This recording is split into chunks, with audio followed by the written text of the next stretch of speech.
Welcome to Biggest Geekus. We are your hosts. I am Joe, And I'm Randy. and this is episode 25 of our podcast, and the date is February 24th, 2021. Dude, And guess you what said- today also is? yes. It's essentially an anniversary, brother. Yeah. We- I didn't get we've you a been- ring. Oh, I was counting on that. Yeah. So, it would be like 1 year, February 26, 2020. I checked the notes, was our 0th episode. Yeah. And so we are roughly a year in. I hope to have 52 episodes this coming year, though. Right. That's what I want.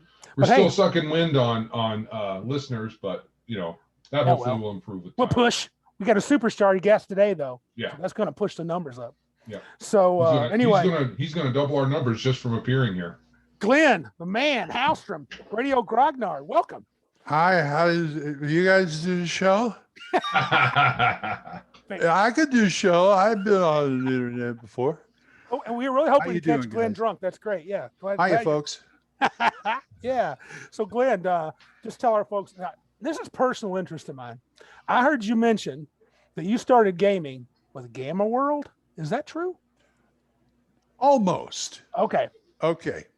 I had to sit down and think about this recently. When did I start gaming? I know I kind of, so I had to backtrack into the past 2 marriages and all this other stuff in my life.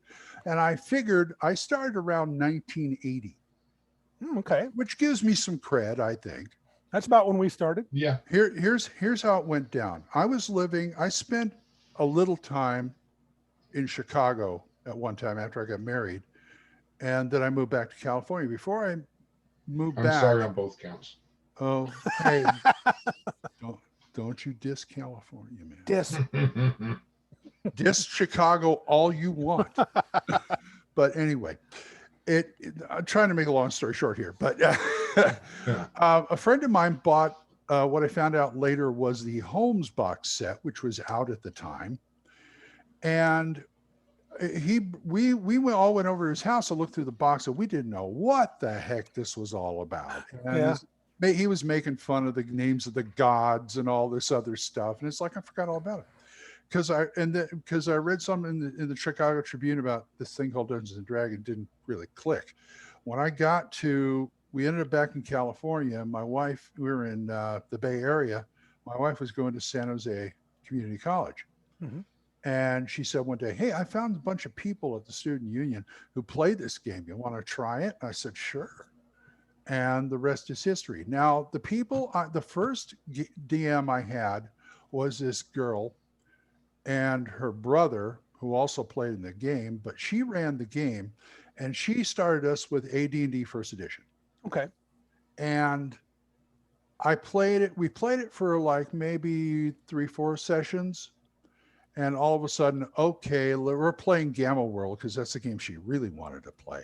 We spent 3-4 years in Gamma World, and it really made me dislike post-apocalyptic games. Now I love them because I know how to do them.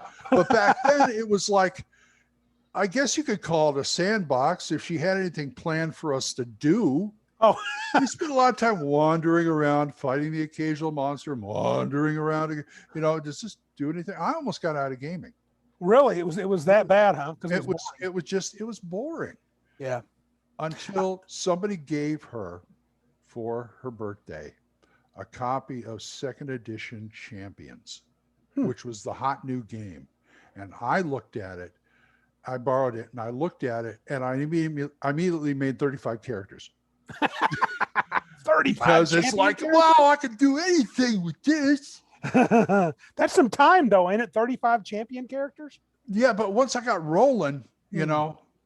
just sort of I want a guy who can do this. I want a guy who can do that. What's the weirdest thing I can do with this? That kind of thing. Right.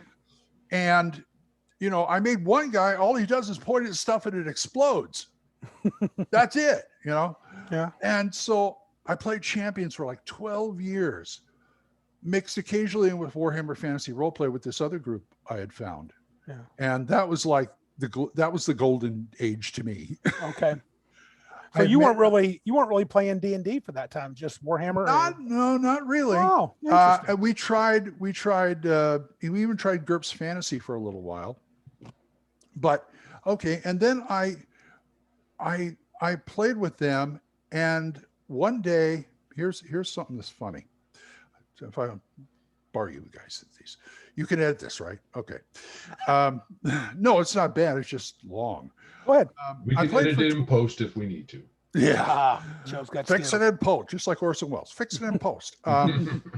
No, I played for 12 years until one day, and this is after I got divorced. I had a girlfriend, and she played and all this other stuff. One day, we had a guy GMing Champions, okay? And my friend made this character who fights with his cloak. He's got weights on his cloak and stuff, and he do all this fancy martial maneuvers and all this other stuff. And there was a scenario about he found us. There is something going down there, some kind of thing, and he saw a sniper up on the roof of a building. So he went up there, and with his stealthy skills, he snuck up behind him. He says, "What?" And the GM says, "What are you gonna do?" And he says, "Well, I'm gonna take one of my weights off my cloak and knock him out, bash him over the head." The first thing out of that GM's mouth, "Well, did you buy it like that?" "No." "Well, then you can't do it." And I heard this, and I watched them go back and forth about this, and it's like, no, I want something simpler. No, screw you. I'm going back to D&D. Yeah. I think that's an interesting statement, Glenn, because at this point in my life, I'm attracted to simple. And if you've listened, we talked with you and Eric that one time. Joe and I are both looking back at old school. He's not so much into simple, but he's kind of tired of some of the modern stuff. I don't want to speak for you, Joe. That's just my opinion. But I like simple. And I don't know if D&D's, especially AD. OSR for life. Right. I don't know if AD&D's ever been simple, honestly, if you play by all the rules, or second edition, all the rules. But well, that's the first thing you learn in old school. No one does it. You don't follow all the rules. Right. No one do does. what you want. It was grappling rules. But the hero games and champions, players and GMs and stuff, they are so anal about it because you have to pay points for everything. Yep. So, and I think they're so worried about people are going to abuse it or something like that. And there's always what we call the nuclear escalation of, that kind of thing getting tougher and tougher. I have to chime in on Champions because I played that for a while when I was in the military. I still love it.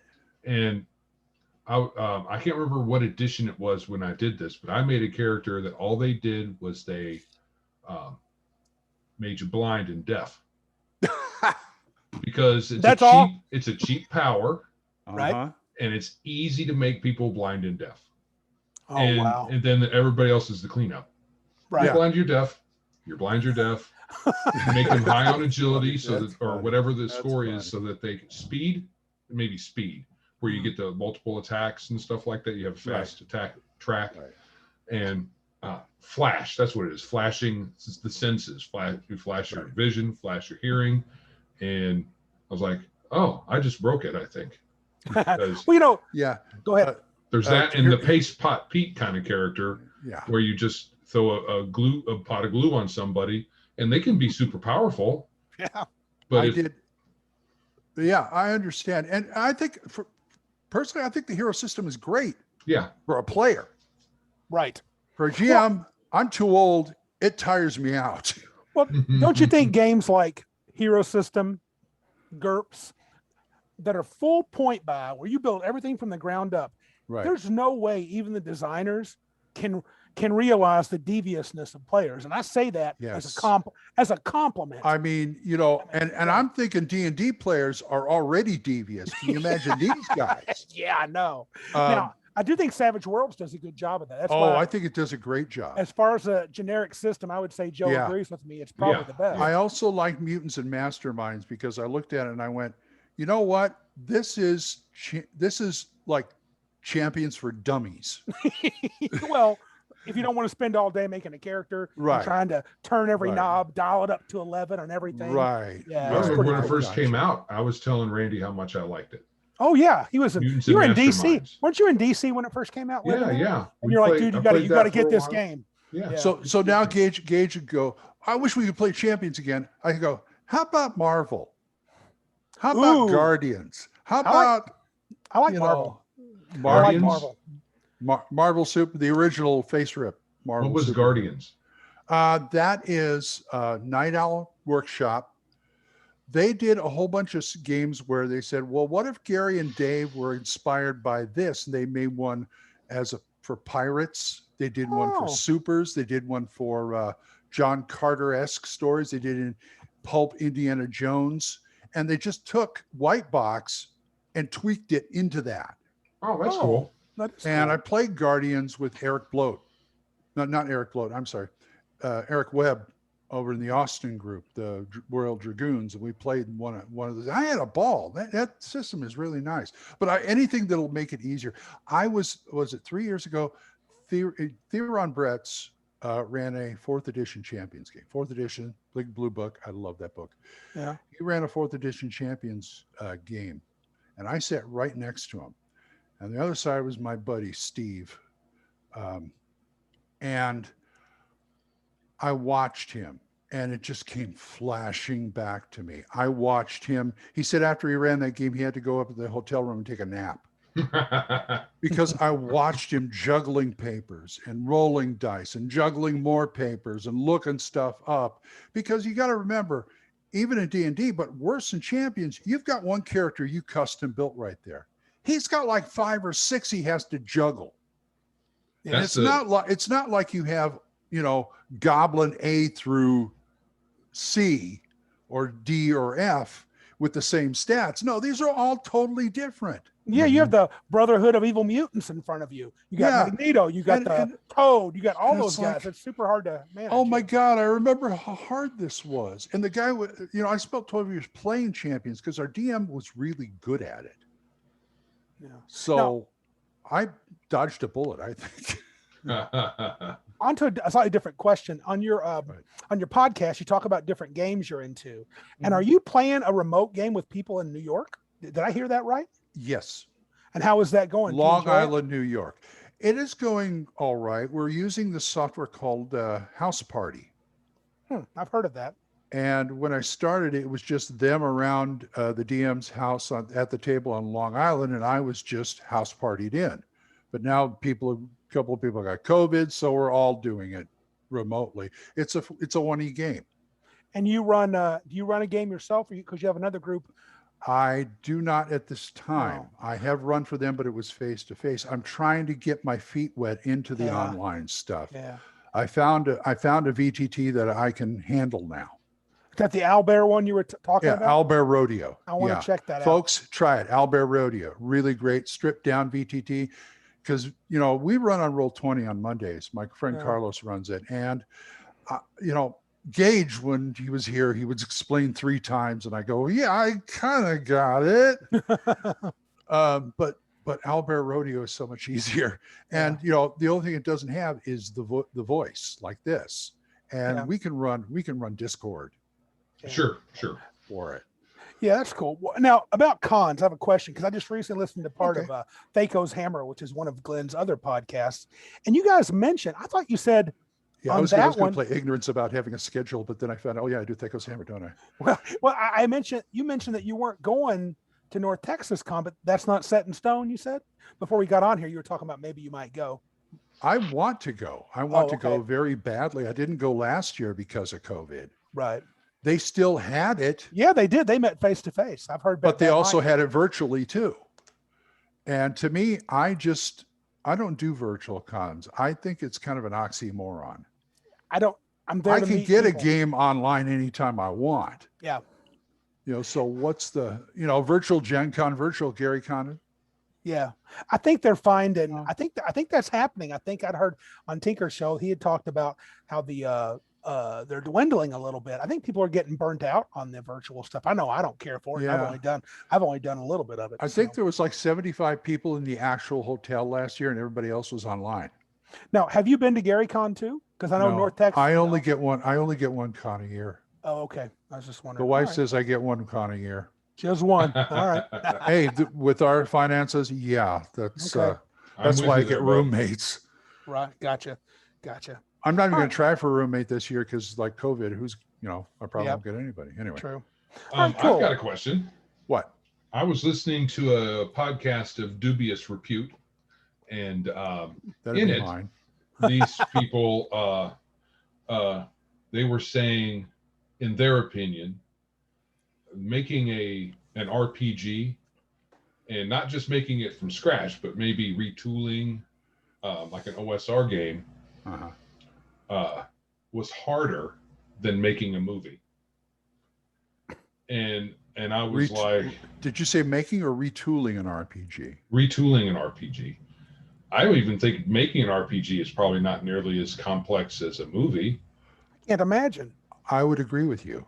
Yeah. And I'm not into the industry like you are, but just thinking that you need sound, lighting, and actors, that's after you've gotten a script 5 or 6 different times, and maybe you have to have producers and a director and funding and all this stuff. And even for a small time movie, like somebody that's got a few $1,000s, like a micro budget indie movie or something. Yeah, it's got to be more complicated than an RPG.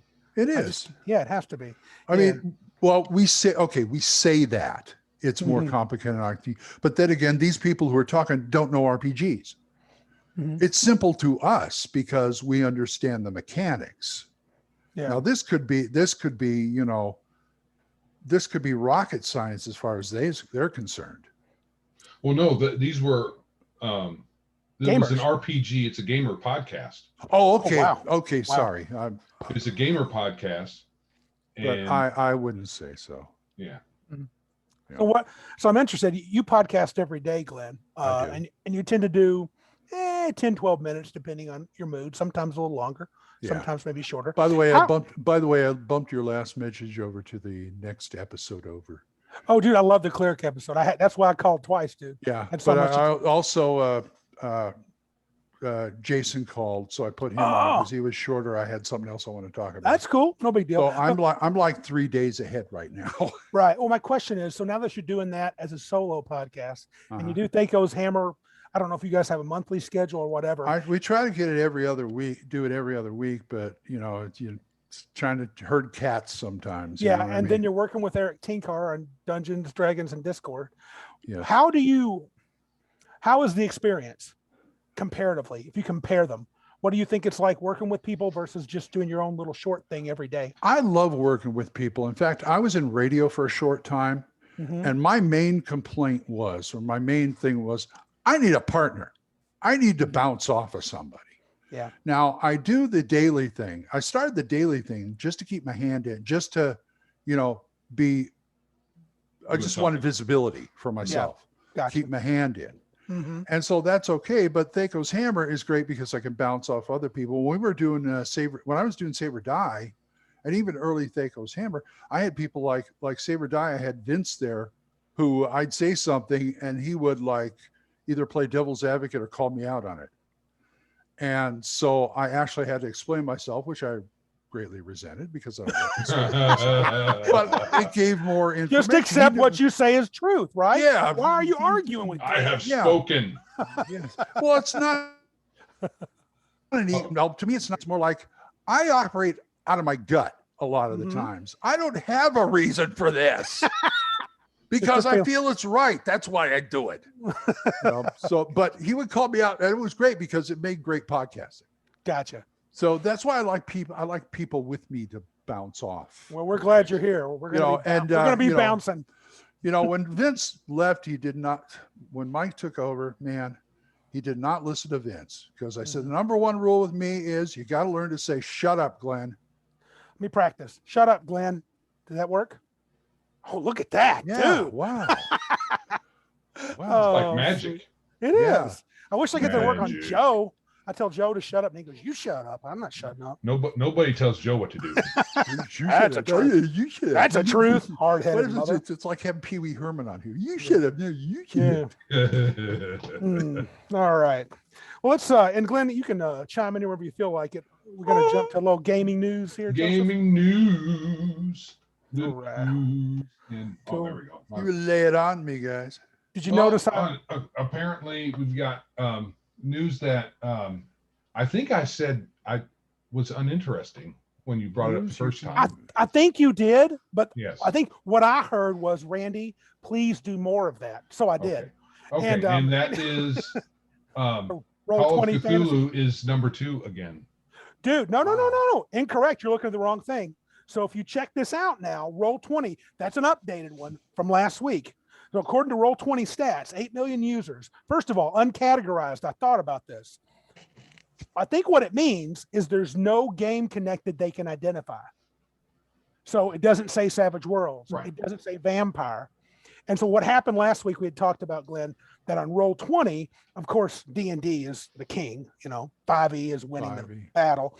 But Call of Cthulhu was strangely number 2 if you ignored the grouping of uncategorized.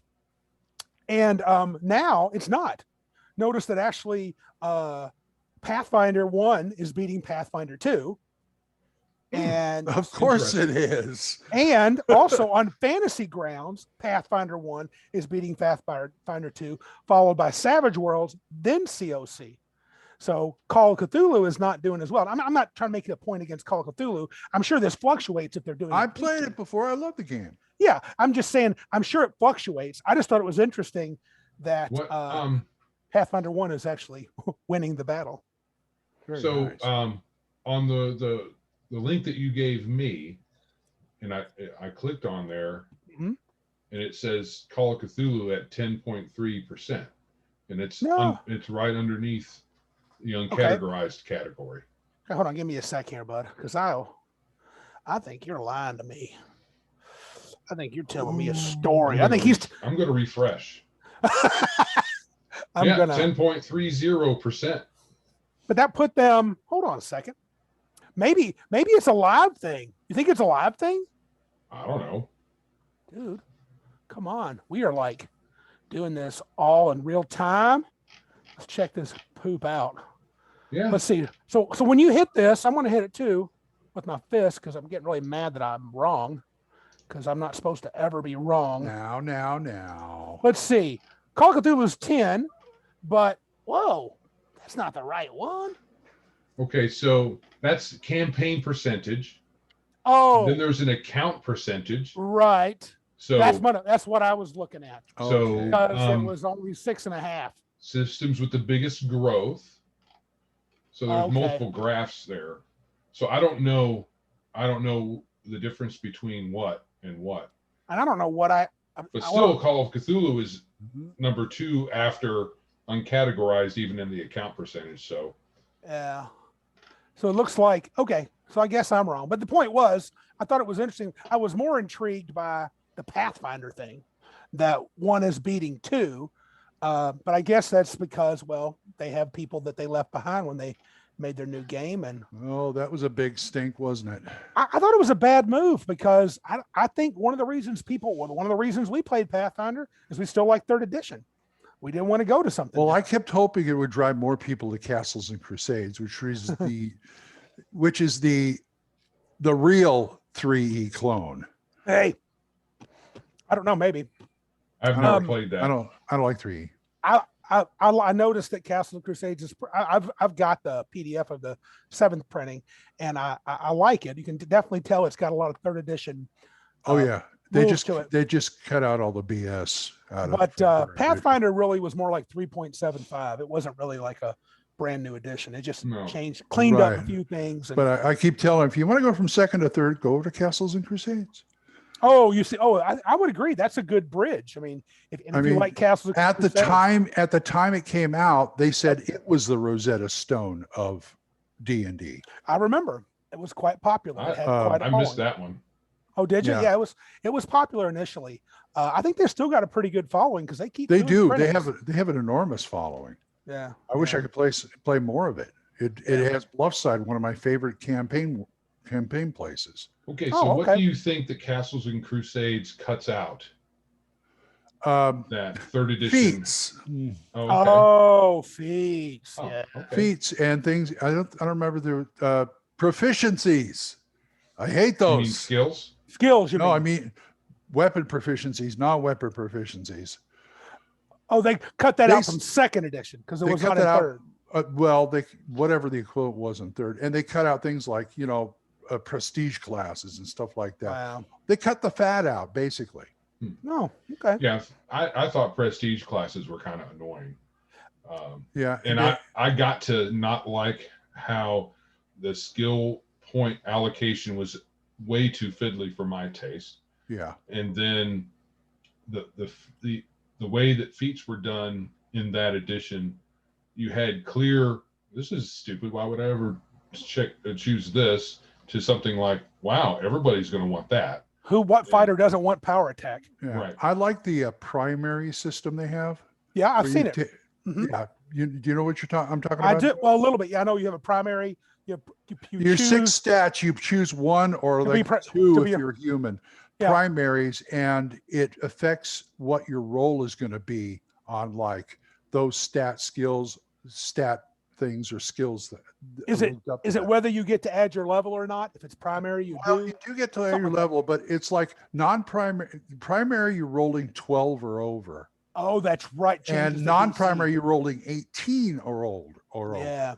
Yeah. Okay. So in essence, if this is something you can do well, you roll your die, and if you get 12 or over, you're good.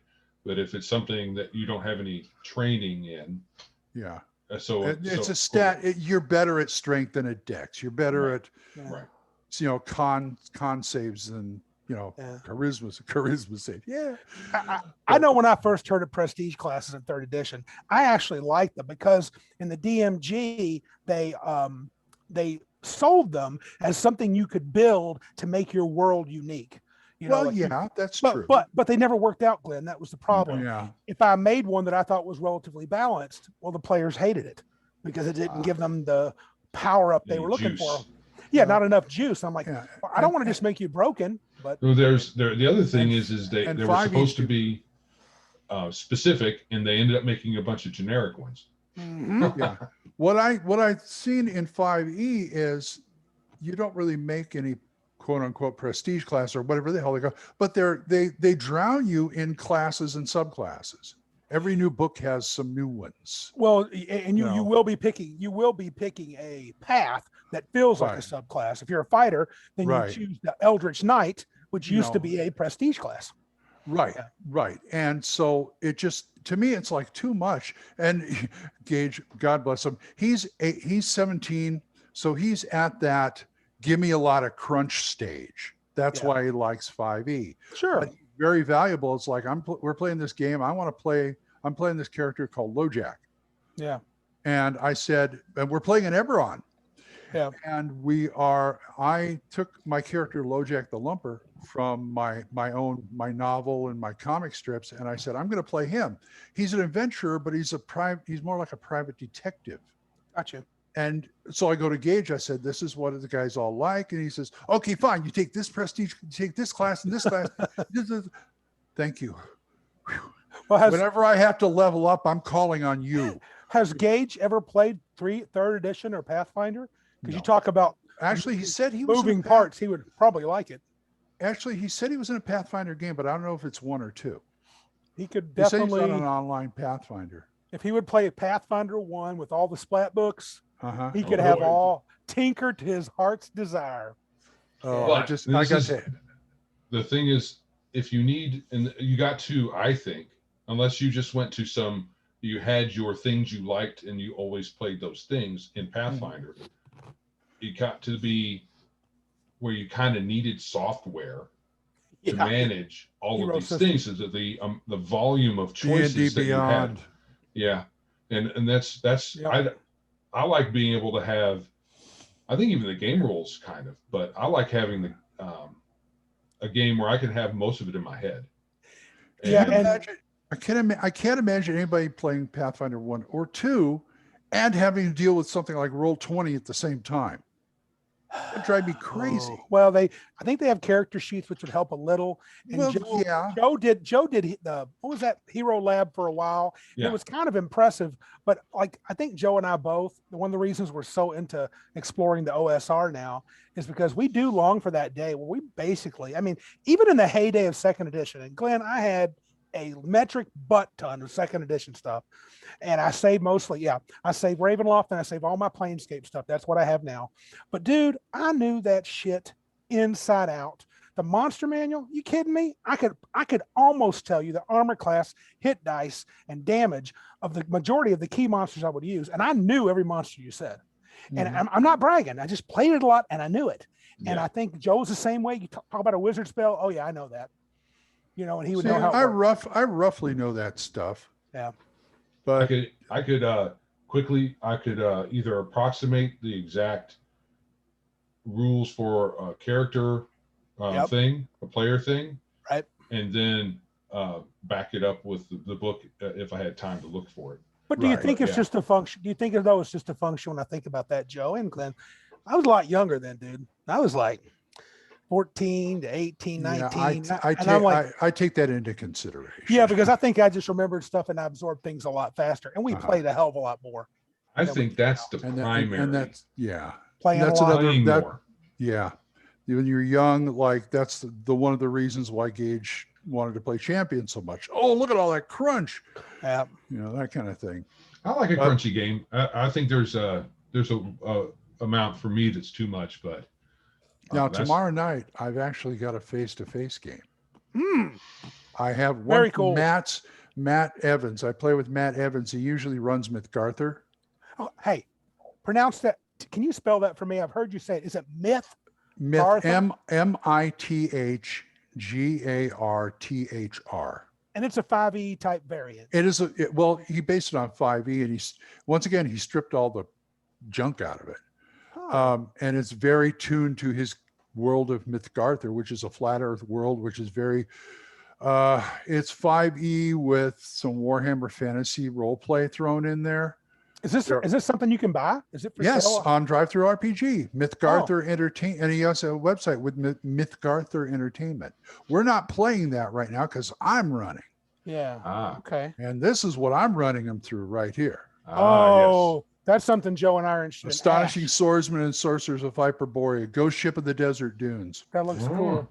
Yeah. Matt's I'm big on Germanic Norse mythology type stuff. Well, I'm big on the kind of fantasy a la John Carter of Mars and Conan and that kind of thing. Yeah, this is right up your alley, man. Yeah. Very cool. It's like $70. I don't even know if he's trying to get another printing run going, but I'm waiting for the new printing. It's like $70 and extra money. Yeah. I'm gonna check it out because I bought my GM Carlos, and one he ran some for a while. I was going to North Texas. I said, "Hey, you want me to pick up the player book? It's only $40 because the player book's only half of the regular book, the first 3 chapters." And he just gave me $70 as well. Why don't you just get the whole thing for me? Okay. Very cool. Yeah. Fine. Cool. And I got him that and a GM screen, and man, and what's neat is it's only a 12 level cap. Yeah. Well, I've seen the PDF, and it's it has you can get experience beyond 12th level, but it doesn't have any additional character rules for beyond that. Right. I would just, I figured 12th level is a good sweet spot to stop at and just start over. Yeah. Okay. Glenn. You're on Joe's bad side now, dude. I don't get this starting over crap. Because it's always play a few levels, start over, play a few levels, start over. Why can't? Well, if it goes up to 12, if it went up to 20, go to 20 or 36 like basic does. That's what I'm talking about, Joe. But okay, fine. But I'm saying it only goes up to 12 levels, so you got But there seems to be a 9, 10, 11 kind of stopping point. It's kind of popular now. OSR 13th in age is OSR. No matter, I think this that would here, be Gangbusters BX edition. Stops at 5. Yeah, 5th level. Until he gets the expert book out, he's going to put another 5 levels in there. Oh my. Oh, okay. Well, that's cool. Yeah. So that's I can't imagine seeing that kind of Gangbusters. That's 20s. Yeah. 1920s style. Prohibition. Gangsters. I can't I can't imagine needing to have characters of a very high level in that, because I mean, you're normal people, right? Yeah. Essentially.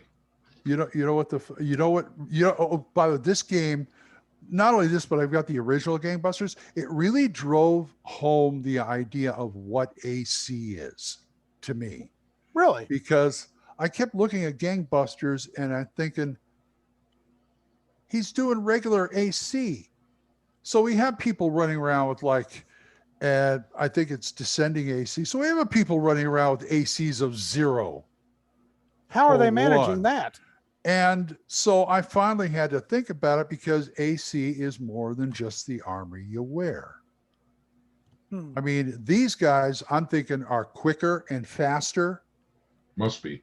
And, you've got to take that into, a lot of people don't take that into consideration when you think of hit points in AC, because hit points is supposed to be fainting, dodging, getting out of the way, taking a shot here, and then, that kind of thing. Right. It's accumulation of a round. Yeah. So that really got me thinking about that. And I've been applying that to my D&D stuff, my other games. Okay. It's like, okay, he can be naked and still have an AC of 15. Well, I mean, if you're willing to abstract it to that level, sure, because the idea is a tough dude's a tough dude. I can't see any other way, Right. to justify that. Yeah, sure. So it's interesting. What do you guys think? Did you guys get a chance to look at that Paracle RPG Kickstarter I talked about? Did you watch that little video? I didn't watch the video, but I read the blurb and I thought about it a little bit.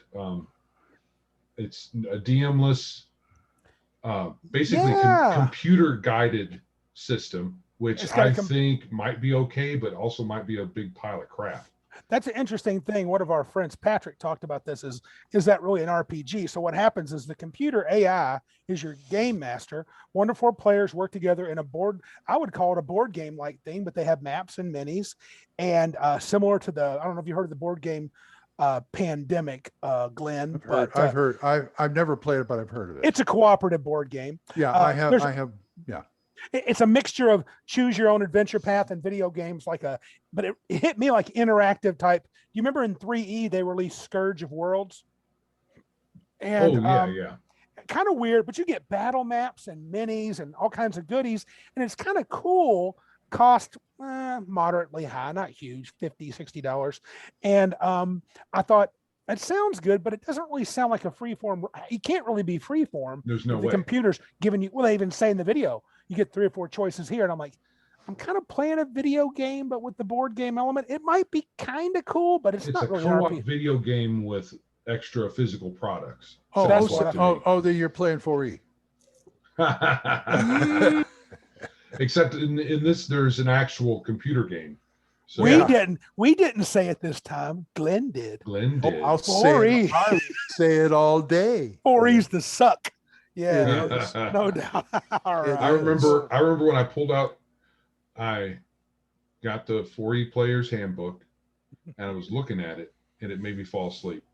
It's like reading a. Oh, it was just so repetitive. Yeah. Everybody had like 50 different powers, and it all looked the same. And the flavor was gone. They just sucked it out of the game. That's too bad. It became a tactical game at that point. Now, what about the Ravenloft? This disappointed the crap out of me. So they're got one of the cool new settings is Ravenloft. I like Ravenloft, but they kind of already done it. Wizards of the Coast appropriating old stuff again. Of course. Well, it's technically theirs now, Glenn. Well, I know, but what I've just heard the announcement today. I just saw it on Facebook. Yeah. And the first thing that was in my mind was, this better not be a demiplane. Yep. Domains of Dread. I don't want a demiplane. I want it originally the way it was in the original module, where it was part of like Greyhawk or something. Right. You walked into the mists. Yep. No miss. You just stumble on it. That's what I'm saying. I don't want to go into another. I don't want to go into another dimension. No. Mists were in I-6. They were in I-6, Glenn. Yeah, the mists were there. It's not saying you're in another dimension. Guarantee it. Yeah, buddy. Yeah. No. But anyway, they go on. Now they got the Hickman. Now they got the Hickmans back. They can put what's his name's domain back. Well, yeah, they're going to do Lamortia, Barovia, Falkovnia, but they've changed things. But the thing that it sounds okay, but the problem is they're bringing in Dampier, Joe, and Reborn and Hexblood. But the point is, why are they doing this setting? They've already done the book, and that's kind of, I guess, because it's probably easy. I played through Curse of Strahd. Me too. It was pretty good. It was pretty good. Yeah, the original was good. Curse of Strahd's a good read. It's a good module. It's probably the best 5e module there is. It's that good. I mean, we followed that up. We followed that up with Tomb of Annihilation, but yeah, you're right. Yeah. So I played through that module. The original. I don't know if it was the original, but it was one of the. It was. I don't know if it was the 3rd edition version. No, it was the original because he had the original module. Yeah. And we weren't first level, that's for sure. No way. My character had somehow happened upon a ring of one wish. So the way we beat Strahd, because we accidentally took the Omega door and was right in his face really quick. In the keep. And so I wished him to no longer be a vampire.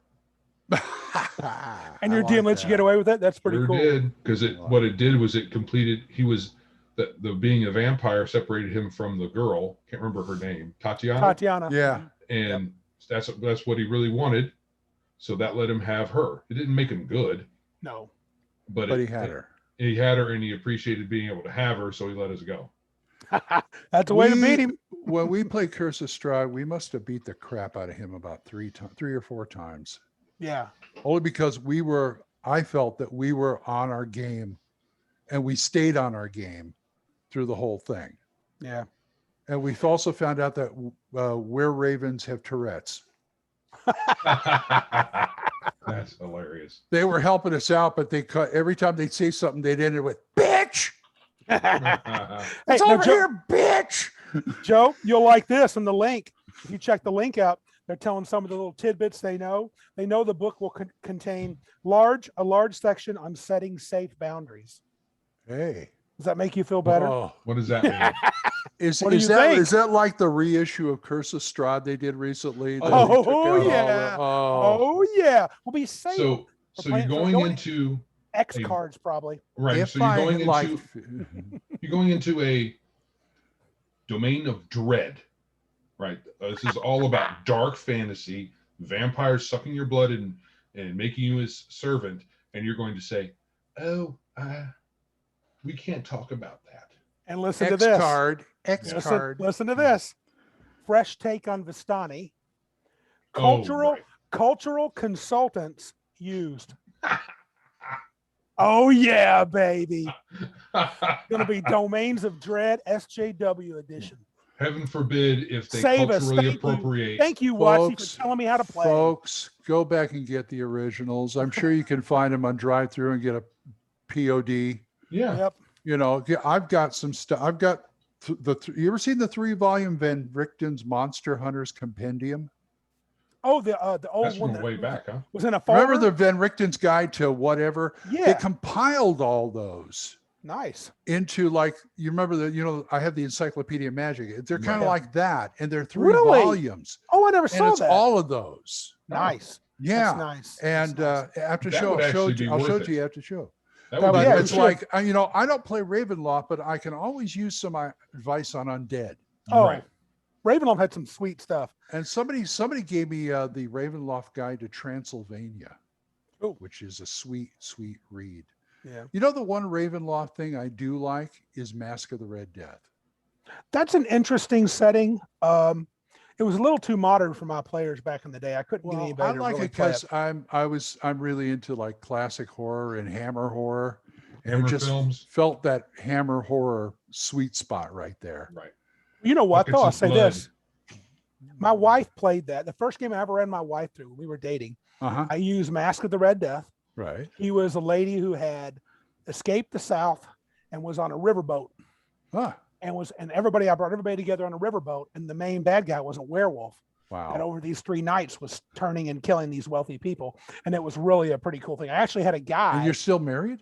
Can you believe that? Yeah. So connected to this, Beetle and Grimm, you know how they have these really cool, super neat boxes. For just a mere $359, you can have the legendary Curse of Strahd. Talk and change. Right. Where they will give you all these cool maps, which they are cool, a lot of cool stuff. But this is something that bugged me. The guy that does the, I don't know if you watched that video, the video that I can link to, the guy that does it gets really excited about finger puppets. That's where you lost me at. There's finger puppets in the box. Who wants that? Who wants that? Hey, TSR put hand puppets in the Brocky and Bullwinkle box. Okay. And the Strahd, little vampire, little werewolf, little. That'd be hilarious. Okay. I guess. I don't know, man. That appeals to my sick and twisted sense of humor. But that'd be a mood killer in a Ravenloft game. Yeah, in the right situation, yeah, but it's worth it for a laugh. Where did the bad vampire touch you? Show me on this finger. That would be it. I'm sure there's a safety tool for using it just that way. Oh, man. Oh. So what did you guys think of The Elusive Shift? John Peterson's book. I thought there were some interesting comments. I haven't read any of his books. It looks interesting. It looks interesting. I might take a peek. Because he made a statement. He said, like, when they first started D&D, when Gygax and Arneson were doing it, and even the original white box, which I can attest to that because I've been reading my PDF of it, they assume you know crap. They assume you know chainmail. They assume you know quite a bit. That's right. You're right. They just start jumping into it. And it's for war gamers. And they never explain what role playing is. And they talk about that's kind of why AD&D. Let me give you this quote. Tell me what you think of this, Glenn and Joe. He said, TSR realized that if D&D was to be a viable business model, the completely open, play a dragon if you want mentality or style of play wouldn't lend itself to repeat purchases. The original gamers from OD&D who valued their improvisation were coined grognards, and the young upstarts who were focused on using the rules to become super person were termed munchkins. Yeah. And I'm mentioning Glenn because that's his name, Radio Grognard. That's Old Man Grognard. But the point is, that's where do you think that's why they did it? I mean, does that sound reasonable? That, hey, it sounds very reasonable because they had no rules early on. It was like, do what you want.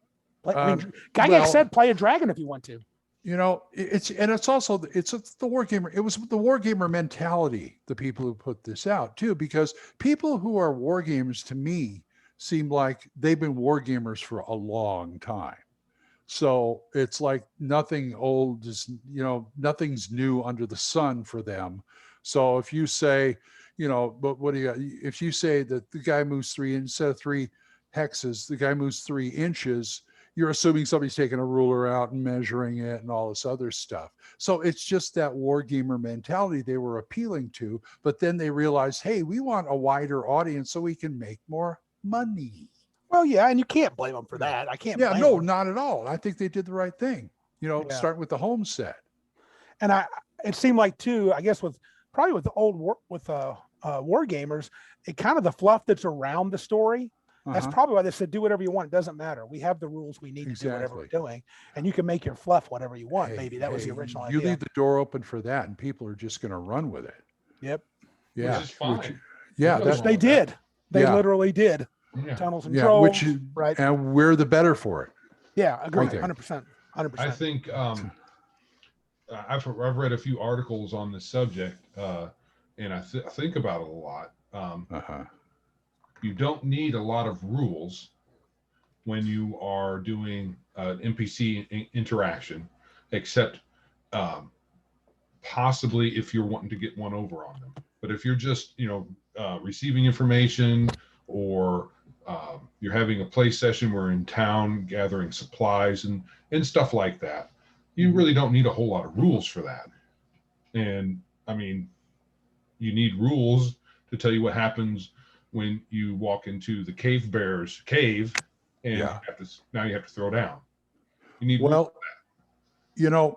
I've got a lot on Radio Grognard. I talk a lot about rules that you use to simplify games and things like that. I did one episode, I don't know if you've heard it or not, about, I call it Glen's D&D game. It meant down and dirty. And I put it on a large index card. And I said, okay, let's do, they got the 6 stats. Okay, and then I go back to benchmarks. benchmarks to me are the heart, one of my heart and souls of my game. You got to know, if you know what's average, you can figure out what's not average, above or below. If you have, say, stats for an average person, then all I have to do when I write up my write-ups for NPCs, all I have to do is write up the stats that are different from the norm. So I write, he has a strength of 18, or he has an intelligence of 6. Yeah, you don't have to write every little thing down about it. Right, which makes the stat blocks a lot simpler, and it's easier to ad lib that way. You can even do that with monsters, right? To a certain extent. You know, there's a little bit more variation. Well, but, you know what I'm Randy saying. should share with you he came up with, I don't want to speak too much for you, dude, but you came up with a table of armor class, damage, and whatnot for when we were long in the tooth with Pathfinder. With all the extra books and crap. You just were like, the stat blocks in Pathfinder were ridiculous. So, and players were like playing all these combos, Glenn, and so it was hard to gauge. And I just kind of and it's funny because I'm a math teacher at a community college. I can do the math, but I didn't choose to. I did like you. I use my gut. I've been playing for 30, 40 years. And I was like, you know what? If you want an easy encounter, make monsters have these stats. And I just did 8, 10. In fact, I love games currently some of the clones and stuff who get it. Yeah. Like Swords and Wizardry, 1 saving throw. I actually like that a lot. I love that. And then you just do variants depending on what the class is. Make your save. Where is it? Yeah. Right there. I like the 3 that third edition went to because that made sense to me. Yeah, it does. 5th edition came up with 5 or 6 stats. I was this kind of Astonishing Swordsman splits the difference on that. Oh, okay. They give you a fighting ability, a casting ability, and 1 save, but they give you 5 categories, and all you do is, if you're a certain class, you get a +2 in this save and a +2 in this save. Oh, that I kind see. of thing. Right. So all you have to do is just remember the 1 save and remember your pluses, and you're good. Yeah, that's the same thing. That makes sense. And having a bunch of different things to roll against, the old 5 was good to go to the 3, and then they went way, jumped the shark with 6. I just thought it was dumb. The stats are your stats are your saves. Being older, get charisma save. That's dumb. Yeah. Being older now, I'm a fan of. I love the idea of the single saving throw, but I'm kind of with Joe. I do think as a good balancing act, fortitude, reflex, will is pretty simple. Definitely, it covers. Now, whether you implement it like 3rd edition or not, Glenn, I'm not saying that. I think the idea of something where you got to have high stamina, a strong force of will, and an ability to dodge. What other things are there really? Okay, now let me contradict myself. Go ahead. I do too. There are some things in this game that I like to do because of tradition. And the 5 saves, I do have a soft spot in my heart for. AD&D. AD&D. It took me a long time to get on the ascending armor class train. But my sense of laziness finally won out. Because I know Thaco. Thaco is not hard. No, it's not. And once I got in my head how I can convert ascending to descending, and vice versa, let's go. Yeah. Right. And it could actually, doing ascending armor classes, there's a problem with large numbers. And when in 3rd edition you went to ascending and having a bunch of other things that can add to hit roll, you just started having big numbers.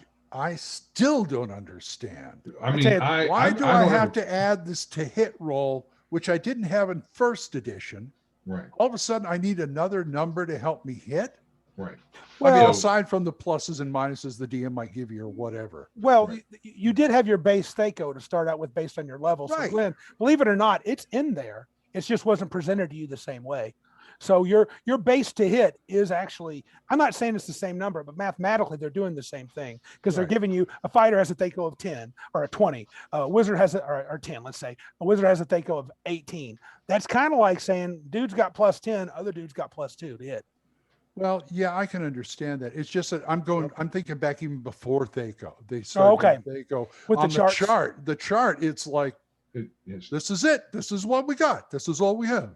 And then there are lots of repeating numbers in the charts. Yeah, well, they said that about THAC0. There's a lot of repeating 20s. Yeah, so what? Yeah. I thought the charts were. Are you not happy with getting a 20? What's wrong with you? I not? Are you not entertained? And then there was also the other end where it was the negative numbers in the charts where you would get a bonus to damage. Yeah. Right. But I remember the days where you say, "Oh, I have a -3." You go, "Whoa." Yeah. Yeah, it was boss. Well, you are one badass guy. Yeah. Right. Well. All right. Shall we move on to the main topic, Joe? Main topic: CR and predictability in RPGs. More visual. This has been sitting in my little noodle brain for a while now. It's the mile high view for me is there's been a tendency since 3rd edition, and apparently after reading some of these articles, it's kind of been in the background in previous editions about balance and having encounters not be too awfully tough for the PCs, which within a certain level of challenge.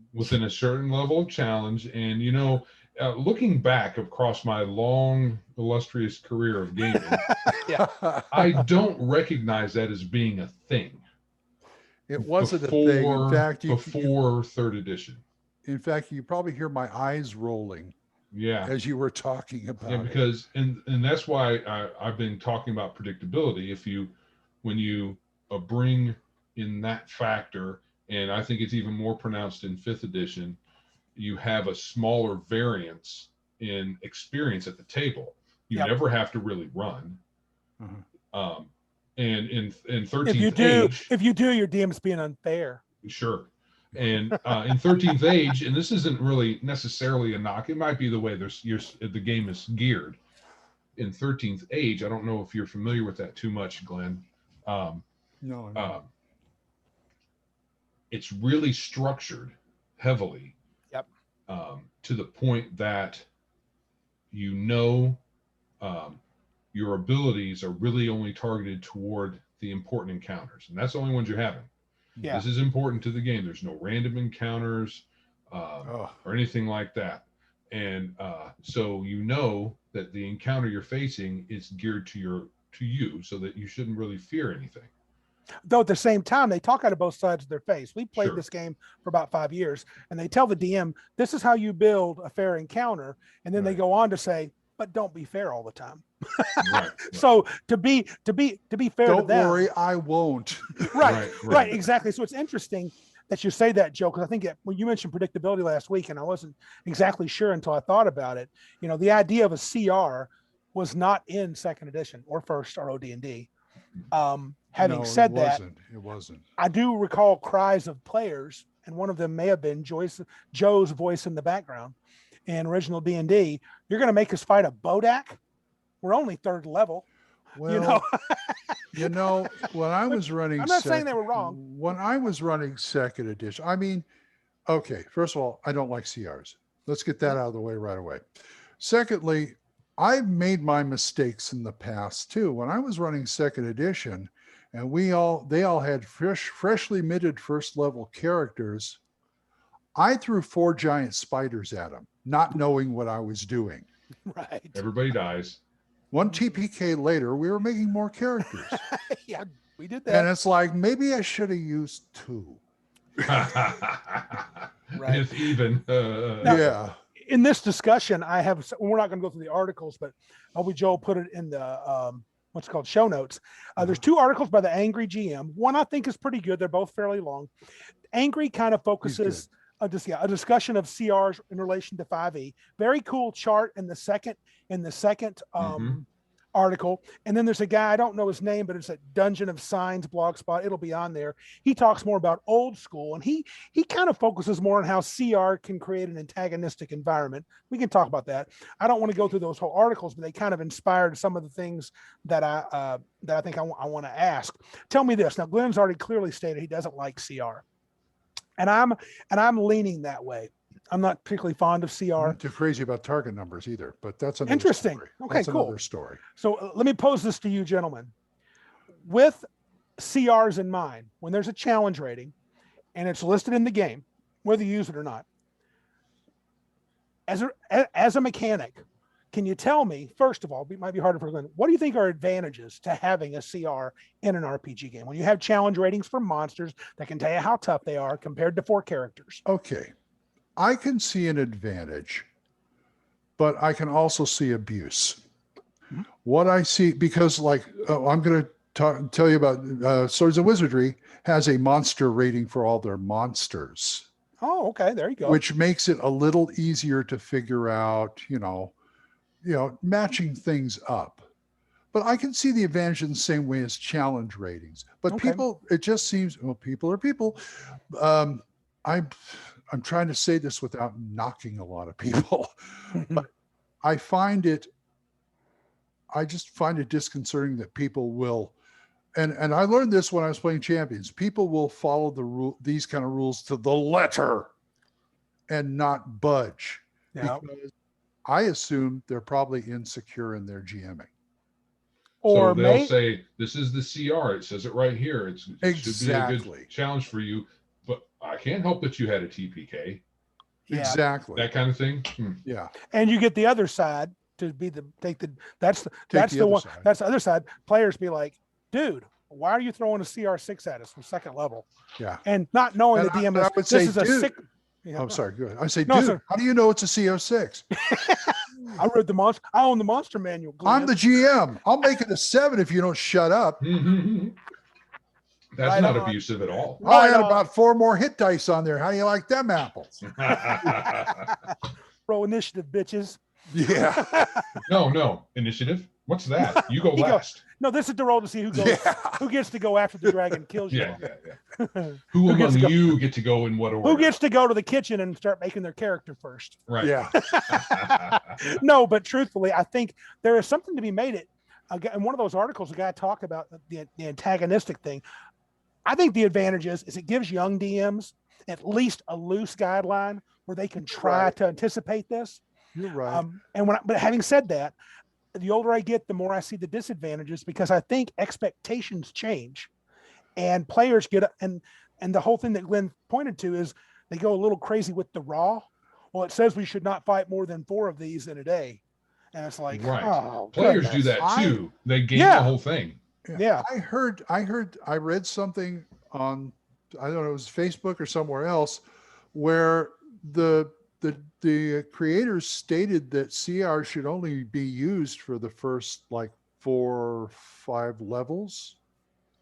And then the GM starts, doing it the way he wants to do it. Well, you kind of have to because the CR is written in 5e is broken after 5 levels. I can see it being a good tool for. It's like the training wheels. Yeah, so exactly the phrase I was getting ready to use. A training wheel for someone who hasn't. Oh, no problem. For someone who hasn't used that system, once you've used that system enough, you should have a good feel. And I know Randy had a good feel. He had a good feel for bringing challenge to our lives.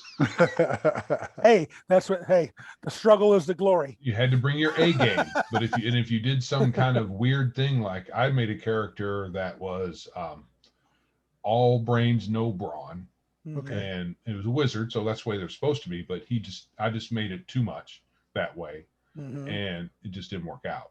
Right. Well, it was very dangerous in 3rd before we understood how 3rd can get crazy at higher levels. If you make a wizard who has a crappy con, you're dead. Still need hit points. You got to have those HPs. If not, you're dog meat. Right. Yeah. Okay. Well, what I do the old school stuff. This is how I do it. I look at all the levels of the characters versus the hit dice of what I'm throwing at them, and then make the call. Sure. So if you have 4 5s, 4 5th level characters, that's 20 You'll That's throw 20. 20. You feel comfortable throwing 20 hit dice of things. I can throw up to 20 hit yes. dice. And there's also, I just thought of this. This whole thing makes it difficult when you have a mixed party. It's really hard to have a mixed party.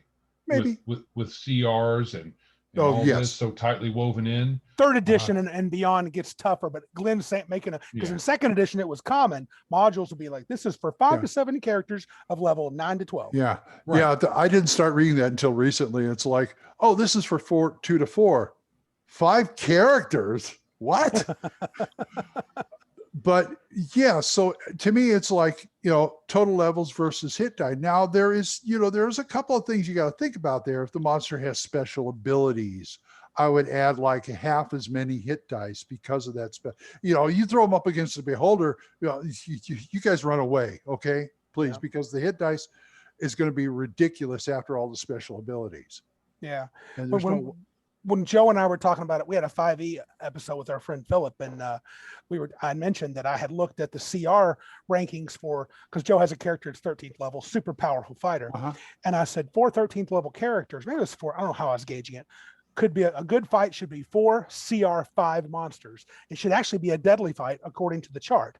But I found 4 night hags, and I ran through their hit points and their abilities, and I'm like, 4 13th level characters would kick the living crap out of these night hags. Probably. Having said that, I found other CR monsters that had really nasty saving throw attacks that would have taken his fighter down just like that, because he's making 2 saves around.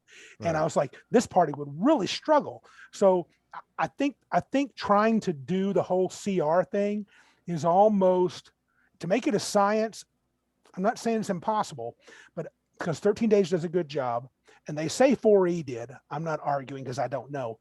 But my point is, I think when you go down that road lies madness. And what I mean by madness, it does.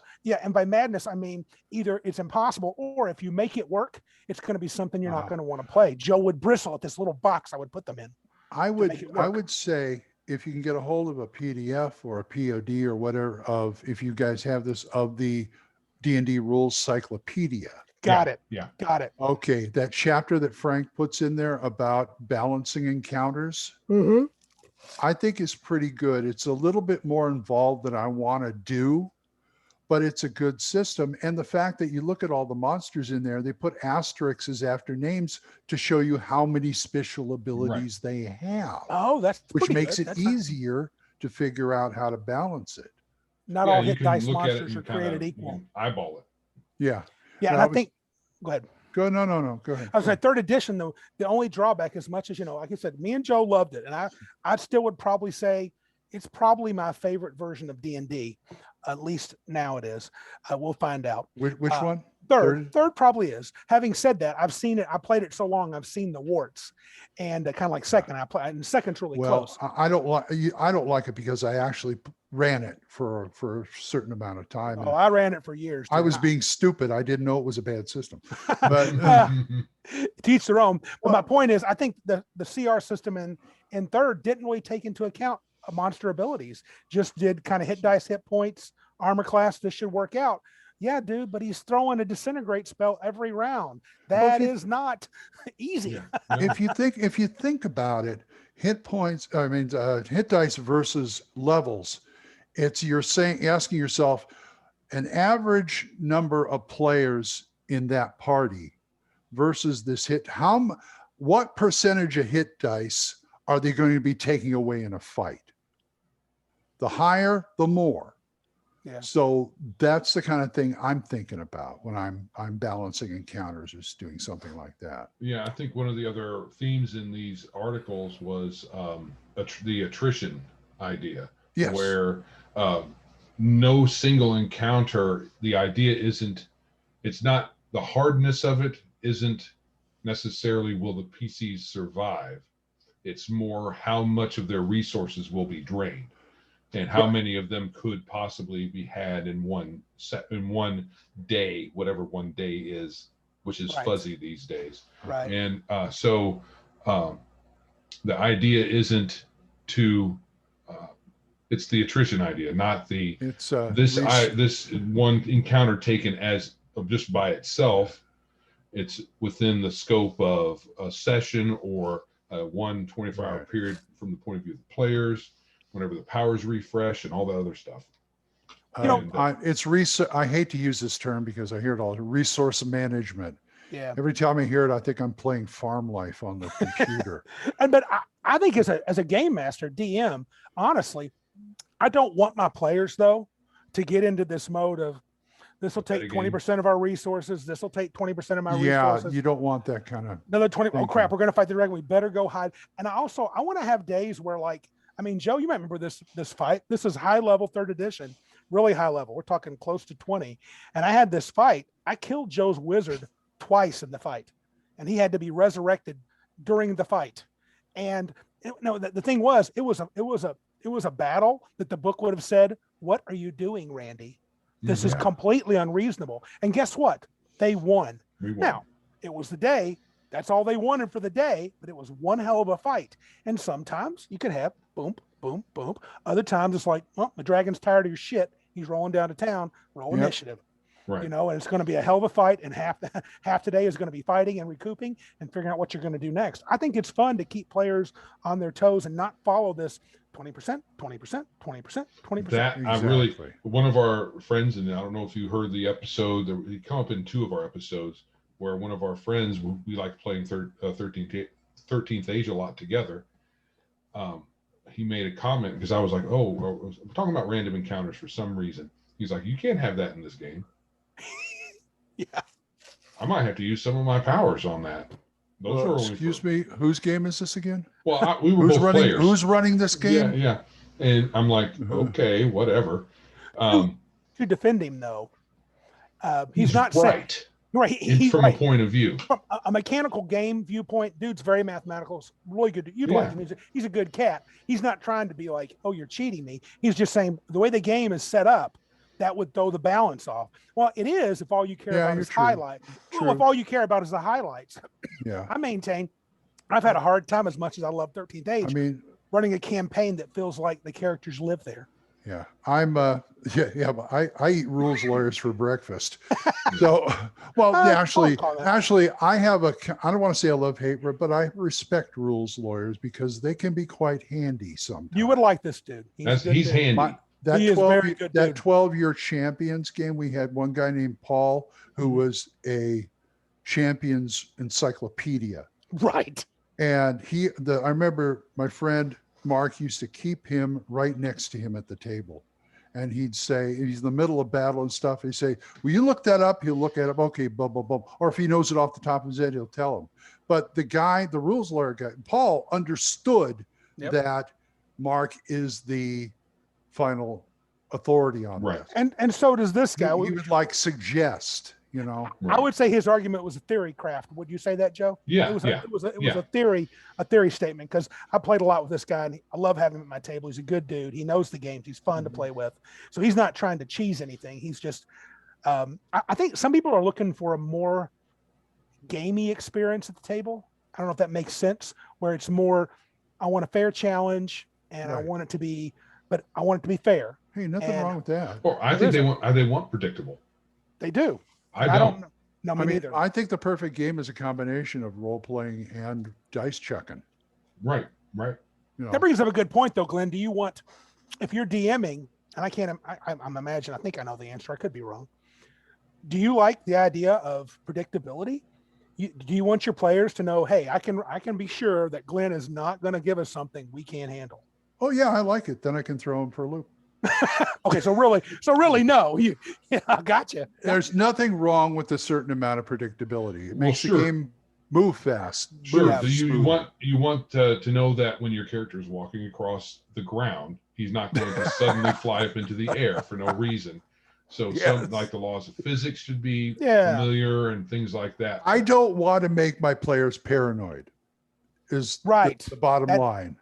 I've been guilty of that, because I know that can happen. In that Seven Spheres game I referenced, my players may not call it paranoid, but they had to come every day. You always have that one guy, no matter what character, he always has a 10-foot pole. Oh, then they're getting a little more little paranoid. Yeah, or if they're preparing and combing through the rule books for every advantage they can get because they know I'm bringing something crazy. Gage is in love with pole arms. Okay. I don't see why, but he gives a couple of good valid things. One, he likes the reach. Yep. Because he can stand a square away and reach somebody and get them. At the same time, he can use it like a 10-foot pole and try stuff out. And my argument is always, yeah, but you're going to be in a dungeon someday where there's not 10-foot ceilings. You're going to be carrying it like this, and there's no place to.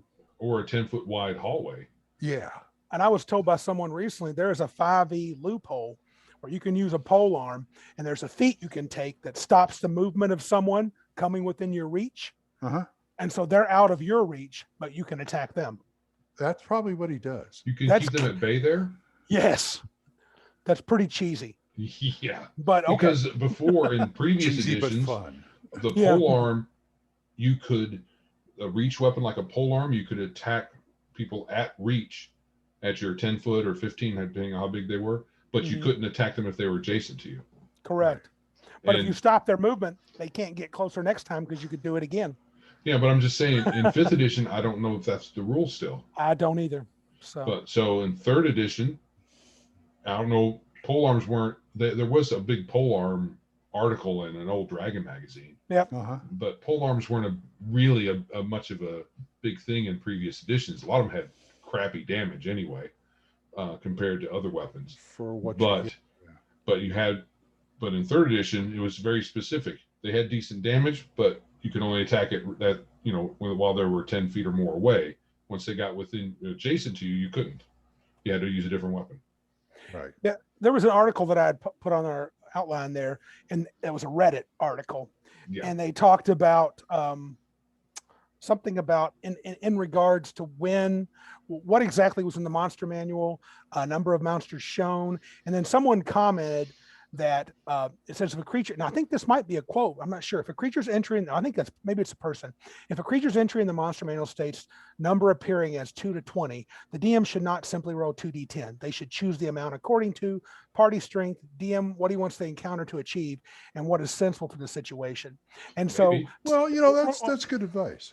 Yeah. I think it is. As a DM, that's the decision he makes. My thought is, though, so let's say that's about the best. I don't remember much advice from Gary in 1E and 2E about balancing encounters. So do you think 3E, do you think 3E, were there any other games before 3rd edition that ever talked about this idea of encounter balance and challenge rating? Well, once again, basic, go back to Beckme Rule Cyclopedia. He talks about that in there, has a whole formula for it. There's a lot of quotes he did. In, there was one of those threads. There were a lot of quotes from prior to 3rd edition books on using the word balance and with encounters and stuff like that. Right. So the idea, like I was saying earlier, it was there, but it was more kind of in the background, kind of something that you could pick up on if you read carefully. Yeah. But if you skimmed or didn't really read it very much, like we kind of did at the very beginning of our. When we first played, we just kind of flew by the seat of our pants for a while. Jumped to magic items and spells and started playing. That's what we did. We didn't care what the rules said. Yeah. It's funny. Glenn mentions the Rules Cyclopedia again. That's actually one of my notes here, because in that article it talked about balancing encounters compared to total party level against individual adjusted hit dice. That was a sort of a challenge level in the Rules Cyclopedia. So I guess they were thinking. I like that because I can eyeball it. Right. I really don't want a system, a codified rule system that is actually in a book. Like a formula. Yeah, a formula. I don't want a formula because formulas are formulaic. Yeah. And that, that's fine for the rank and file, the usual stuff, but you want to put a little more personality into it. You want to just, I'm not afraid to fly by the seat of my pants. As far as monsters go, there's several times I wrote monsters and I didn't have the book with me and so, okay, it's just goblins. I know they have X hit dice, like 1 hit die. And I know they can do whatever damage. I'll just write the damage, whatever the hell they're carrying. This is what they do. Right. Type of thing. So I'm used to like eyeballing it and just off the top of my head. I do have the book. I'm not saying I do have the book. I'm trying to show you I'm not going to go all the way the other side. Who the hell cares? Right. Just roll something. Right. Yeah. It's not total DMV. Total chaos. I do think there's a beauty to rule systems that are lighter like that, and a lot of OSR systems where it's easier to wing it. In third edition, I played it so much, I was pretty good, but I was always nervous to just wing something. I'm not going to say encounter balance, but let's call it encounter setup for the players. I think that it can be a fine art. It's more of an art than a craft.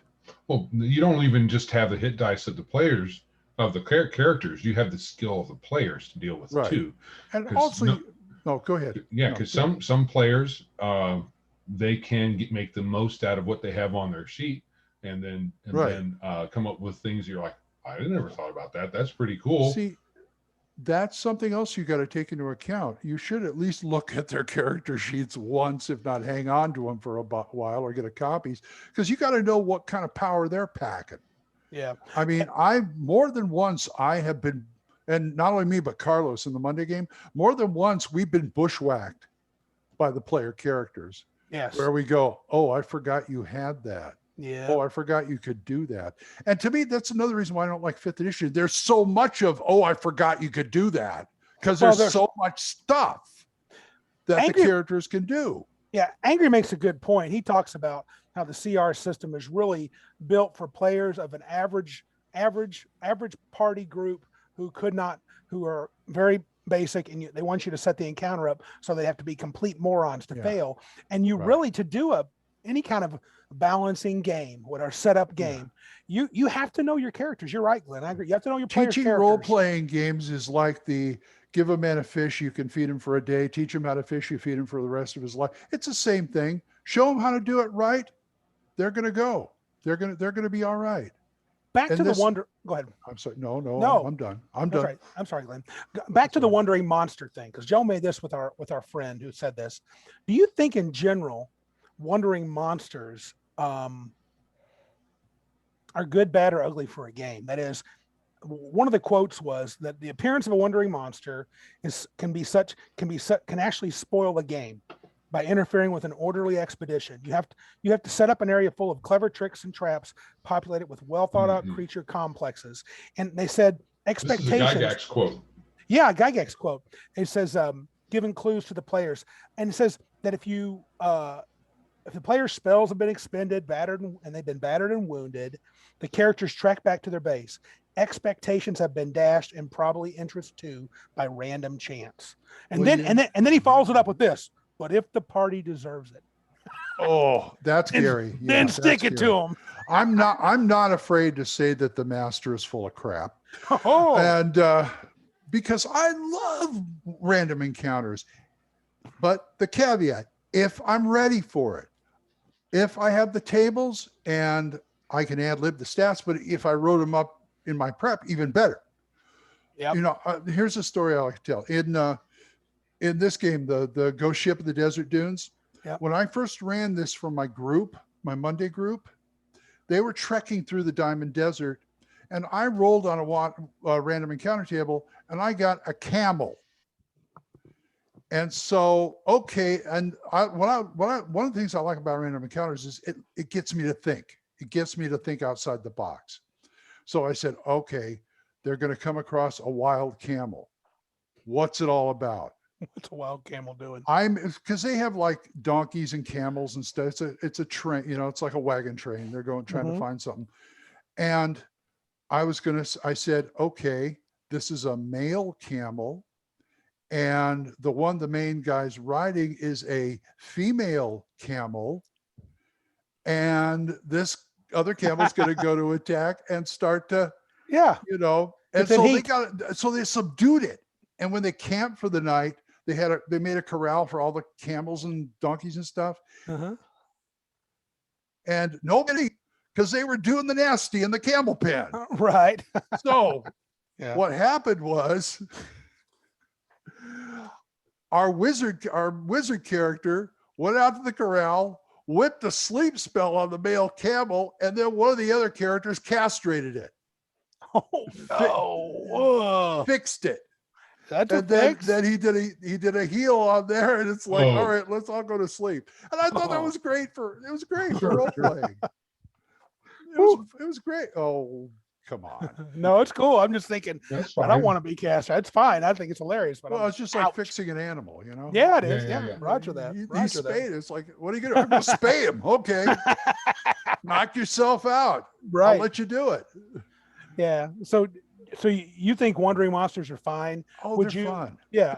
Do you Fun. think a game? What about 13th Age, Joe? I mean, I feel like they're fine there too, personally. I think you probably could because, okay, one of the things, since Glenn doesn't seem to be too conversant in 13th Age tropes, one of them is the escalation die. And Yeah. when after the first round of combat, Uh-huh. you have a D6 and you advance it to, you have it go to 1, and all the PCs have a +1 on all the rolls. Huh. And then you advance that throughout the combat every round after that. And at certain levels, the monsters can even take advantage of it or do weird things. Some monsters can, yeah. And so I think I just stole a rule. It's very But- stealable. well, with the problem with the escalation die is once it gets into like the third or fourth round, you've got Mhm. a plus.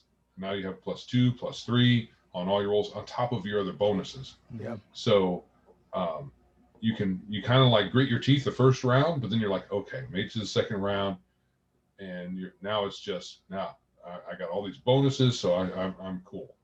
It So tends to make kinda- you save your big attack for later. right. Nice. Yeah. So Yeah. Nice. so And I like the fact that the other side can use it too. Oh, Well, sometimes sometimes So it's Not only always. certain. It's only certain. It's not very common. dragons can. Yeah, there's Sure. a couple of monsters that can use it, and sometimes there are monsters that, well, they may not be able to use the escalation die directly. They might be able to set it back to 0, Or keep you from using it. or keep you from using it, Okay. or Yeah. something else. So it has some interesting qualities to it, but it also kind of makes the character's life easier Yeah. by I can see making the encounter easier. So Yeah. that being That's- said, that's- you can probably, even though our friend was not, he was like, oh, I don't think we can do those in this game. I think you can, because all you got to do is wait. You don't necessarily have to use any of your powers or your abilities, and you just roll with it. Right. Yeah. Right. And it just makes things tougher sometimes if you don't Yeah. have your power. Yeah, that's going to be a nice rule. Judicious use of that would be really nice. You ought to Well, Google this that, is- the escalation die. I think you'd Yeah. find it very Okay. interesting. Yeah, Yeah. 13th Age, you use it in every combat. Yep. Also, what I like to do with the random encounters is they're great for running gags. Sure. Oh, If you sure, if yeah.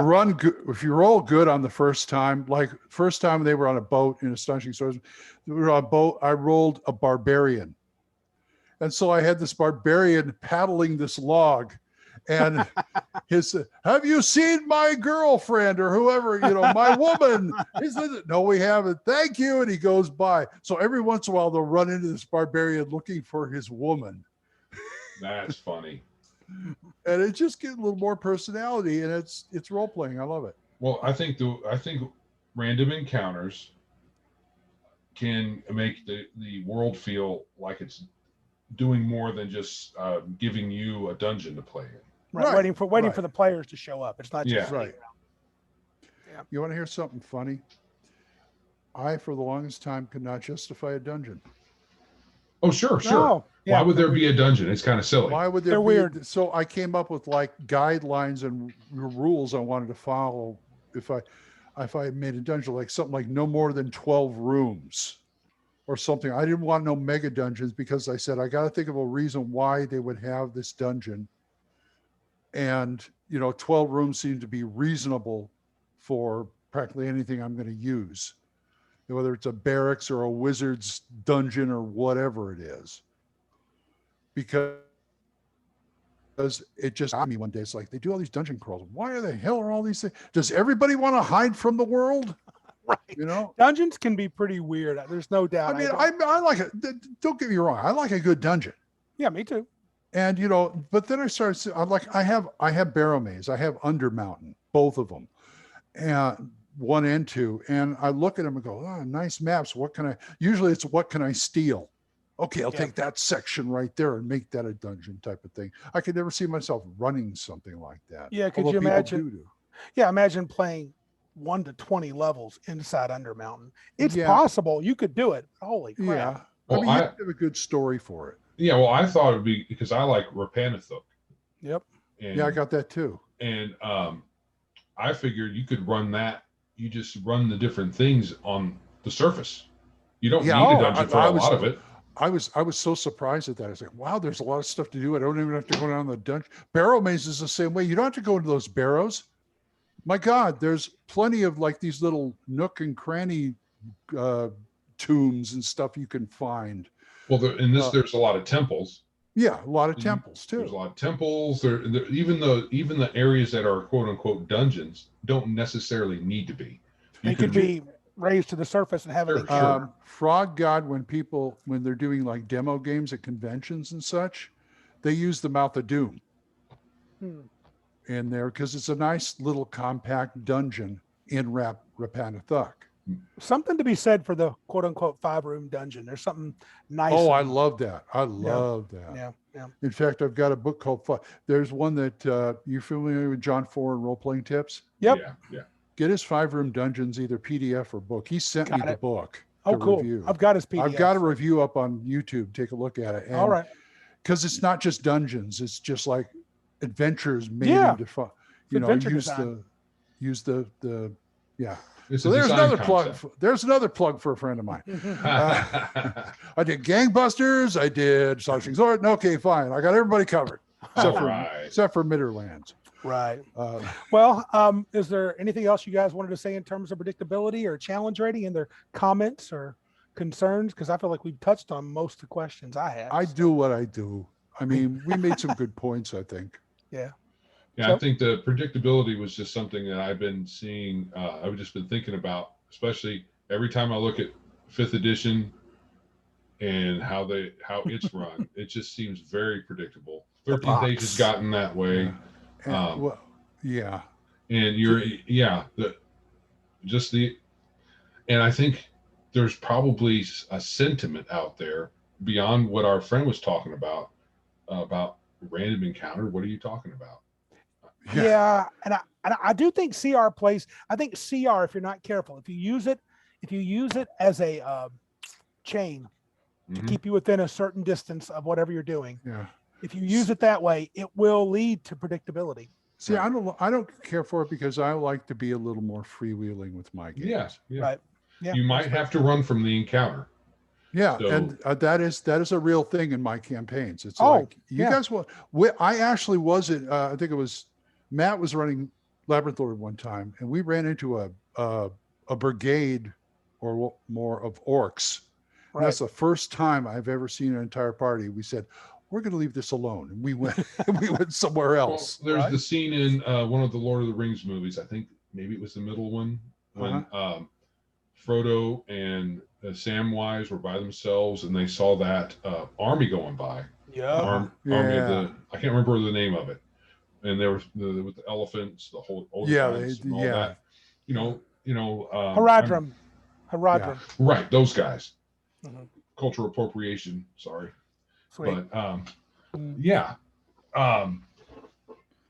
that's a random encounter. You didn't have to fight, but I know there you've got some brash people that might there's only 50 of them.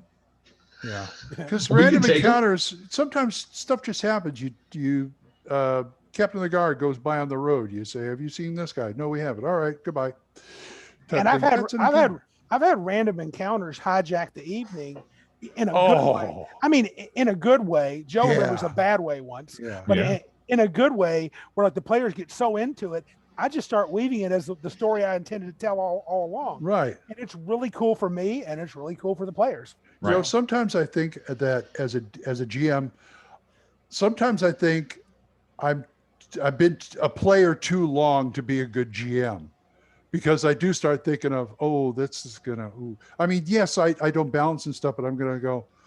you know, in the middle of a combat, I'm going, okay, because my outlook of it is, I tell these people, and I get this from champions, I use it for every game now. It's like, okay, the world's a bad place, and you know things aren't going your way, but I'm rooting for you.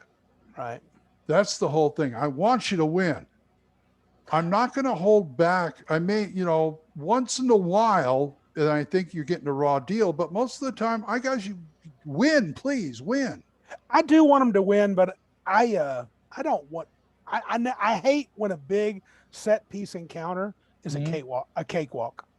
It's very disappointing to me when there's a set piece encounter, and I know it can happen, and I'm willing more now to let it. I know to let you it prep happen. for it and everything. You tried to make it as exciting and tough as possible, and then they just go, Yeah. I forgot you could do that. Joe goes, create pit.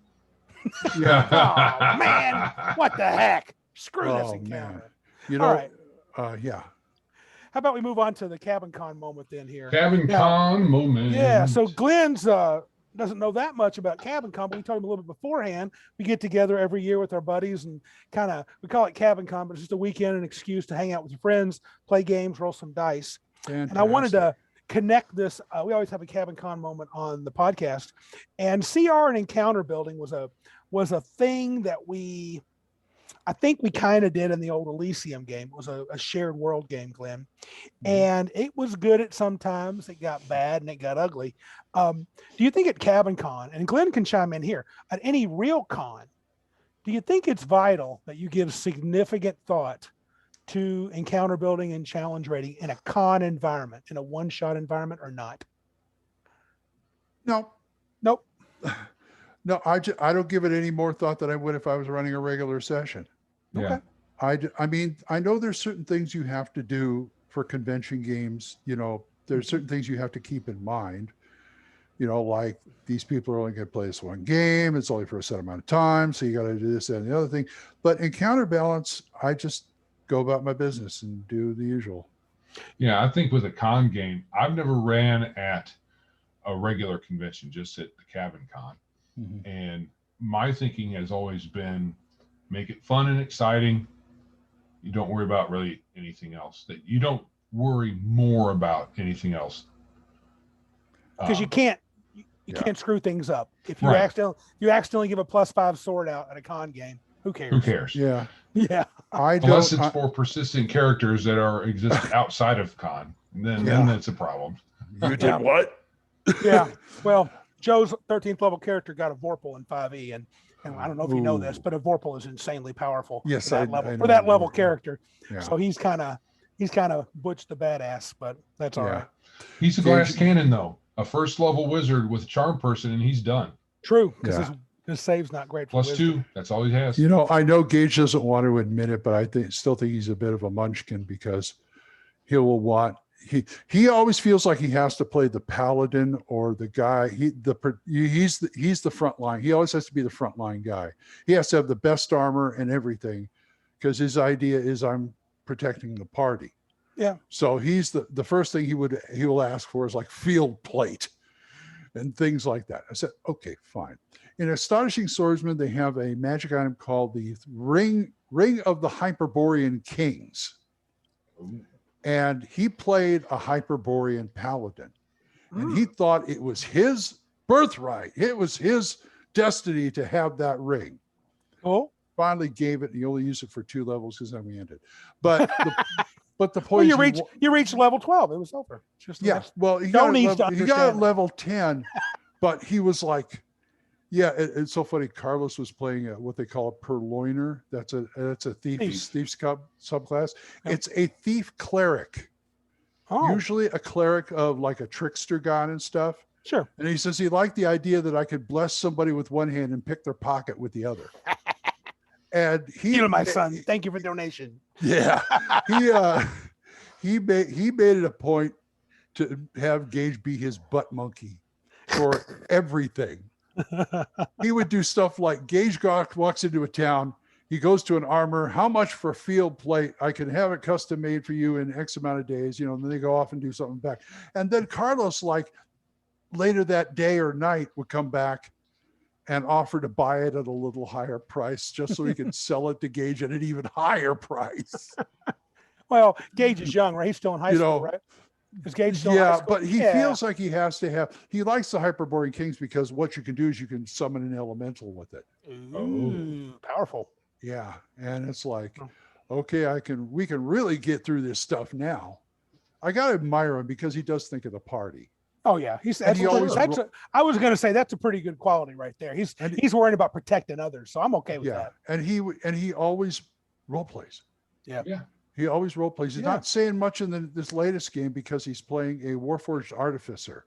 Okay. But when he was playing like the Paladin and the Paladin, and I don't know if you know, Astonishing Swordsman, Sorcerers of Hyperborea, there are no humanoids. It's all human. All humans. Oh, okay. Yeah. But there's like 26 classes of human and different races of human, like Amazons and Hyperboreans and Ixians and regional folks. Yeah. Yeah. So he played a Hyperborean, and he read in there that the Hyperboreans are real snobs. The only people they give any real respect to are other Hyperboreans or Atlanteans, because they respect what they were, because they had a high society and all this advanced stuff that got crumbled, millennia ago. And so he played that to the hilt.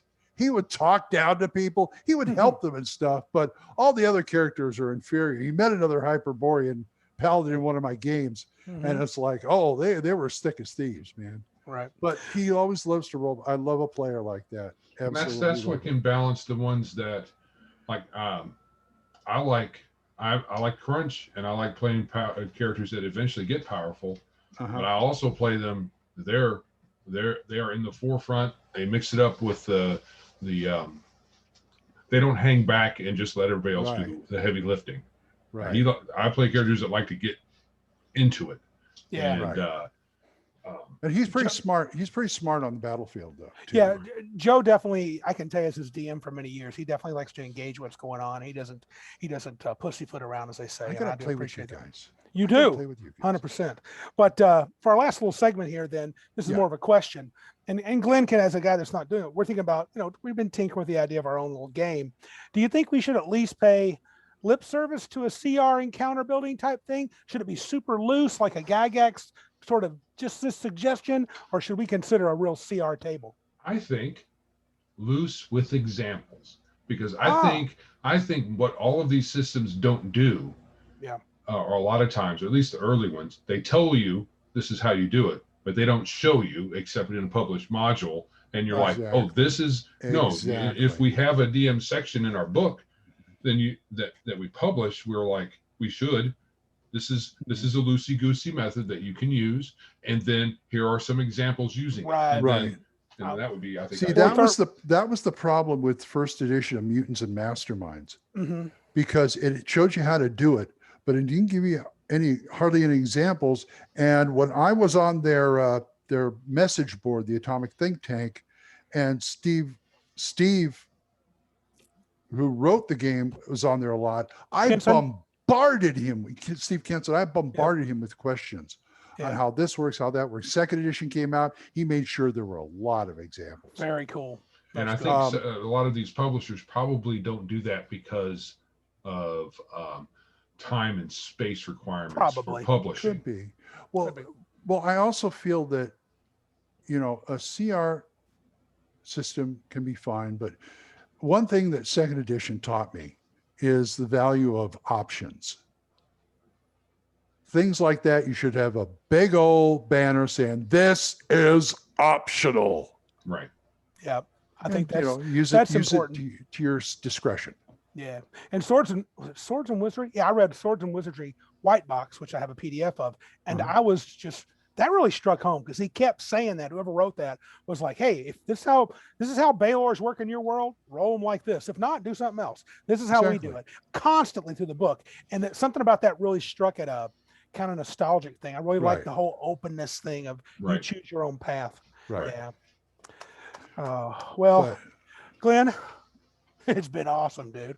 Thanks for coming on. Fun. This has been a lot of fun. I've loved having you, man. It's great. Man. We look very happy to have you here. Finally, someone that speaks English. Yeah. All right, Joseph, you want to plug it up here? Yes. So if you'd like to support our show, please check out our website at www.biggestgeekuspodcast.com/support. Any contribution is appreciated, and we thank you for your consideration. Please share the podcast. Thank you for your support. Yes. Please share. The thing that we right now value the most is sharing it with your friends. Yeah. Getting the word out. Let people know that we are on the interwebs. Yes, we used to be on the air, but that's not technically correct. Oh, you can fudge it. And I guess with satellite dishes, that's technically in the air. It is. But sharing it is great. If you have questions or comments, our email is questions@biggestgeekuspodcast.com. And there are a few podcasts we'd like to make shout outs to because we like to listen to them all the time. Number one, we'll change up the order today. Absolutely. Radio Grognard with our guest today, Glen. Also, Red Dice Diaries with John Allen Large and his wife Hannah. All right. Tell the Manicore, which is a unique, really cool podcast. Dramatized, quasi actual play kind of thing. Tavern Chat with Eric Tenkar. Oh yeah. And we added one. Nerds RPG Variety Podcast with Jason, not Jason Hobbs. With Jason. Not my cousin Jason. At least not yet. Yeah. We'll mention his first name. And don't forget Big John Allen Large's The Red Dice Diaries. Oh yeah, we have that on there. That's our dude. And anything else that anybody wants to add before we get out of here? Listen to Thaco's Hammer, I guess. Yeah, that's good. Thaco's Hammer. Go buy more games. Yeah, play more games. Do you, Glenn? Do you have anything else you'd like to plug anywhere else? Any other way to get a hold of you, or of course, Gangbusters BX? I always like to plug that. Astonishing Swordsmen and Sorcerers of Hyperborea by Northwind Adventures, and that's all I could think of on my mind right now. Don't play 5e. Anyway, just saw I sneak that in there. Oh, dude, yeah. That's fine. All right. Well, this is Joe, and I'm Randy. And remember, if you can't be big like us, then be geeks like us.